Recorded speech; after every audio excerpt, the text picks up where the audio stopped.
2008 और 2013 के दरमियान की फंडिंग का था। तकरीबन हमने 3.5-4 अरब रुपया उसमें फंडिंग की, जिसमें ज़्यादा हिस्सा जो था वो ओवरसीज़ पाकिस्तानीज़ का है। मुझे समझ नहीं आती कि PMLN, पीपल्स पार्टी, JUI इन्होंने ओवरसीज़ पाकिस्तानीज़ को अपना दुश्मन क्यों डिक्लेयर कर रखा है। हम ओवरसीज़ पाकिस्तानीज़ को पाकिस्तान की मईशत की रीढ़ की हड्डी समझते हैं और हम बता दें, हम अब भी ओवरसीज़ पाकिस्तानीज़ पर ही रिलाय करेंगे अपनी फ़ंडिंग के लिए। अभी नामंजूर.com तहरीक के लिए हमने फ़ंडिंग की है। 5-6 दिनों में हमें 47 करोड़ रुपया इकट्ठा हुआ है और उसमें से आधा जो है वो फ़ॉरेन ओवरसीज़ पाकिस्तानीज़ जो हैं उन्होंने दिया है। लिहाजा ये जो फंडिंग है ये भी ओवरसीज़ पाकिस्तानीज़ की थी। मैं आपको बताऊं नटशेल में केस क्या था। केस ये था कि 2 हिस्से थे केस के। पहला हिस्सा था कि क्या ये केस फ़ॉरेन फंडिंग का है। पहले दिन से सब ने जो PTI का मौक़िफ़ था कि फ़ॉरेन फंडिंग नहीं है।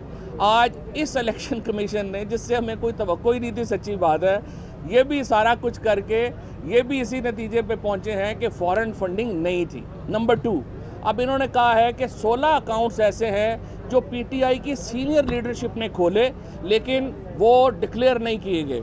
हमारा मौक़िफ़ पहले दिन से ये है कि वो PTI या इमरान खान ने वो केसेस जो हैं, वो जो अकाउंट्स हैं वो नहीं खोले थे। वो जो अकाउंट्स 16 अकाउंट्स हैं उनका PTI से जो था वो इमरान खान के डायरेक्ट लिंकेज में नहीं है। वो जब हमें नोटिस अब मिला है, अब पहली बात तो तय हो गई कि फ़ॉरेन फंडिंग नहीं है। जो PMLN और हमारे 1-2 दोस्त हैं हमारे ग्रुप जियो के, वो वाले भी कह रहे थे कि जी पता नहीं शायद वो साबित हो जाए। तीसरा ये है कि अब हम अगला जो मरहला है वो शुरू होगा जिसमें हम बताएंगे कि ये 16 अकाउंट्स भी लीगल है, इनमें भी कोई लीगैलिटी नहीं है। तीसरी बात, हमारा मौक़िफ़ पहले भी ये था, अब भी यही है, people's party, PMLN, JUI parties का तमाम लोगों को बड़ा अहम है कि पता होना चाहिए फ़ंडिंग कहाँ से आ रही है। PTI समेत किसी जमात को ये हक़ हासिल नहीं है कि वो अपनी फ़ंडिंग को अवाम से छुपाए और ये जो असूल है ये तमाम जमातों पे लागू होता है। PTI का आपने कर लिया, अब हम आपसे उम्मीद रखते हैं कि आप जल्द से जल्द बाकी जमातों की फ़ंडिंग लोगों के सामने लेके आएंगे ताकि पता चल सके कि वो कहाँ खड़े हैं और पाकिस्तान में कानून की अमलदारी हो। जी सवाल एक ही है, हाँ, मिस डिक्लेरेशन कि क्या खान साहब ने जो इलेक्शन कमीशन में की जो हमारे पास आई कि खान साहब ने मिस डिक्लेरेशन की। मिस डिक्लेरेशन नहीं की ना। देखिए ना, मैं इमरान खान को एक ऑडिटेड अकाउंट मिलते हैं। हम अपने अकाउंटेंट से कह रहे हैं, जैसे मसलन आरिफ नकवी का आप लेते हैं या किसी का लेते हैं, ये ज़रा थोड़ा इसमें यह आ जाता है कि जी मुझे मेरा ऑडिटर कह रहा है कि ये सारे अकाउंट्स लीगल हैं, मैं अपने अकाउंटेंट के ऊपर बिलीव करके साइन कर दूंगा। तो मुझे तो जो बताया जा रहा है, मैंने तो अपने जो फैक्ट्स जो मुझे मालूम है उसी के ऊपर करना है ना। ये जो 16 अकाउंट्स जो कह रहे हैं कि इमरान खान को डिक्लेयर करने चाहिए थे, अगर इमरान खान को पता ही नहीं तो वो कैसे डिक्लेयर करेंगे? तो ये हम उसका जवाब भी बाद में दे देंगे। जी, वफाकी हुकूमत को इसलिए भेजी जाती है और हमें इसलिए भेजी जाती है कि वो अकाउंट्स जो हैं उनको सीज़ किया जाए और उनको कन्फिस्केट किया जाए। हम ये समझते हैं कि ये कन्फिस्केशन भी गलत है। कन्फिस्केशन को भी हम चैलेंज करेंगे। ये फ़ैसला आज का दुरुस्त नहीं है। जो 16 अकाउंट्स जो खुले हैं जिनमें पैसे हैं वो सब्सिडरी अकाउंट्स हैं। सब्सिडरी अकाउंट्स को आप कन्फिस्केट नहीं कर सकते।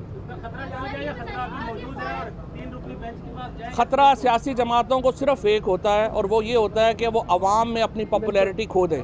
ये ख़तरा PMLN और पीपल्स पार्टी को है जो आज अवाम में निकल, बेचारे बर्गर तो बाहर खड़े होकर खा नहीं सकते, बाकी उन्होंने क्या सियासत करनी है। वो इलेक्शन में रेफरेंस जा रहे हैं। वो कहती है कि जब हम अवाम की अदालत में जाएंगे, पीपल्स पार्टी कहती थी जब यूसुफ इकबाल साहब का मामला हुआ तो अवाम की अदालत में जाएंगे। आज PTI की वही बात कर रही है, तो PTI में तो फर्क होना चाहिए था। तो फैसले को तस्लीम नहीं तो ये जो रेमेडी है वो चलेंगे। हाँ, यही कहा आप, मेरा ख्याल आए लेट है, आपने सुना नहीं। जी,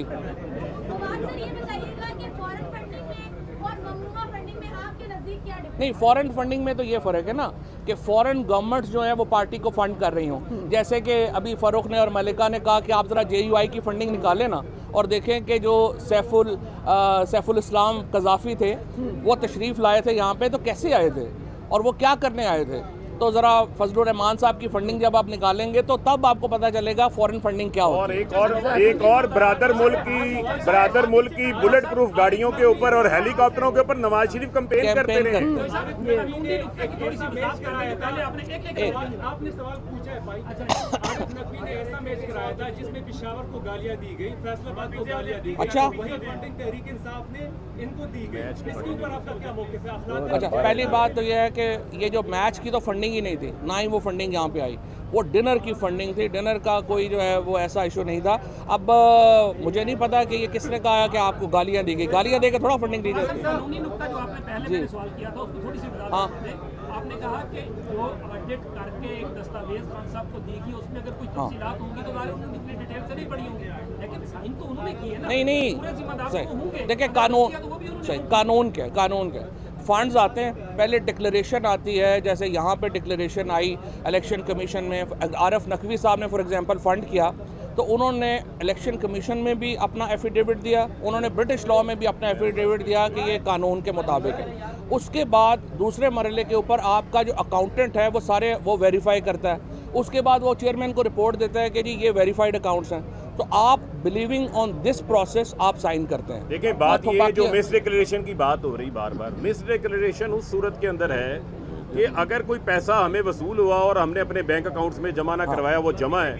इसके अलावा जो पॉलिटिकल पार्टी आर्डर 2002 की शिक नंबर 13 है, वो ये डिमांड करती है कि आपने अपनी आमदन, अखराजात, असासे और जो वाजिबात हैं उसकी ऑडिटेड रिपोर्ट जमा करवानी है। वो ऑडिटेड रिपोर्ट उसी कानून के मुताबिक जो है वो खान साहब ने सर्टिफाई करके जमा करवाई है। यहाँ कुछ ऐसा नहीं हुआ कि इमरान खान का कोई ज़ाती अकाउंट है जिस तरह नवाज शरीफ के अकाउंट में मिस डिक्लेरेशन थी, या इमरान खान के किसी पर्सनल अकाउंट के अंदर किसी किस्म की कोई मिस डिक्लेरेशन नहीं है। इसको कानून की नज़र में उस तनाजुर से भी नहीं देखा जा सकता जिस तरीके का एक तासुर बनाया जा रहा है। और इसके अलावा इसके अलावा सुन लें ये जो फैसला है जो मिस डिक्लेरेशन वाला भी है, इसको भी हम चैलेंज करने जा रहे हैं। और जो पैसा आरिफ नकवी की तरफ से आया है वो पाकिस्तानियों ने दिया है, उन पाकिस्तानियों का रिकॉर्ड भी मौजूद है, आरिफ नकवी का एफिडेविट भी मौजूद है। और इसी के साथ साथ ये भी मैं आपको बताता चलूँ, बड़ा इंपॉर्टेंट है, ये जो 16 अकाउंट्स की बात की जा रही है, इन 16 अकाउंट्स में कोई पीटीआई लाहौर का अकाउंट है, कोई पीटीआई बलूचिस्तान का अकाउंट है, जिनमें कोई बड़ी ट्रांजैक्शंस भी नहीं हुई। तो लिहाजा ये एक खोखला फैसला है। बताता हूँ, ममनुआ की जो डेफिनेशन है वो ये है कि आपने फॉर एग्जांपल फॉरेन पाकिस्तानियों से लिए हैं 16 अकाउंट्स जो हैं जो डिक्लेरेशन में जो किया, जैसे अभी सरदार साहब ने कहा है आप दस्तखत करते हैं best of your knowledge and belief, वो जब नॉलेज एंड बिलीफ आ गया तो आपने कर दिए। दूसरी बात ये है, देखिए आप सब लोग जो पाकिस्तान में लोग देख रहे हैं ये बेवकूफ़ नहीं है। कोई भी बंदा जिसने इलीगल फंडिंग करनी है वो बैंक के थ्रू नहीं करता। For example Osama bin Laden ने जो पैसे नवाज शरीफ को दिए थे वो बैंक के थ्रू नहीं दिए थे, वो बैगों में पैसे भर के दिए थे। अगर आपने इलीगल फंडिंग करनी है वो लोग डॉलरों में बैगों में भर के देते हैं। हम ये काम नहीं करते, ये काम जरदारी साहब का, नवाज शरीफ का, इन लोगों का रहा है। बहरहाल एक और कामयाबी है आज पाकिस्तान तहरीक इंसाफ की, अल्हम्दुलिल्लाह एक और जो इन्होंने हवा बनाया था वो निकल गया। अब मैं अब भी कहता हूँ ये छोड़ दें, राइट लेफ्ट छोड़ दें, इलेक्शनों में चलें। अगर किसी में दम है तो let the people of Pakistan decide, Pakistan के अवाम को फैसला करने दें हुकूमत किसका हक है। ये रोने धोने से कुछ नहीं होना। पॉलिटिकल पार्टी 2002 में एक और टेक्निकल आप समझते हैं कि ये फैसला हतमी है इसका फॉरेन फंडिंग केस का जो अकबर एस बाबर की थी, अकबर एस बाबर का इजी लोड तो हलाल नहीं ना हुआ, वो तो सुनने ना नून लीग के तो पैसे ही मर गए हैं ना इस हवाले से। अकबर एस बाबर की तो बैड इन्वेस्टमेंट है। और एक और टेक्निकल नुक्ता बताना चाहता हूँ आपको, जो एक मिनट जो पॉलिटिकल पार्टी आर्डर 2002 है, पॉलिटिकल पार्टी आर्डर 2002 के अंदर मल्टीनेशनल का जिक्र है, किसी फॉरेन कंपनी का जिक्र नहीं है। तो वुल्टन को जो है वुल्टन के जरिए पैसे सिर्फ आए हैं और बैंकिंग अकाउंट में आए हैं, उस कंपनी का पॉलिटिकल पार्टी एक मिनट रुक जाए, पॉलिटिकल पार्टी आर्डर 2002 को वाज़े तौर पे पढ़ लें, उसमें किसी किस्म की फॉरेन कंपनी का जिक्र नहीं है, पाकिस्तान के अंदर प्राइवेट कंपनी का जिक्र है। लिहाजा वो भी एक नुक्ता है जिसको हम चैलेंज करेंगे हाई कोर्ट।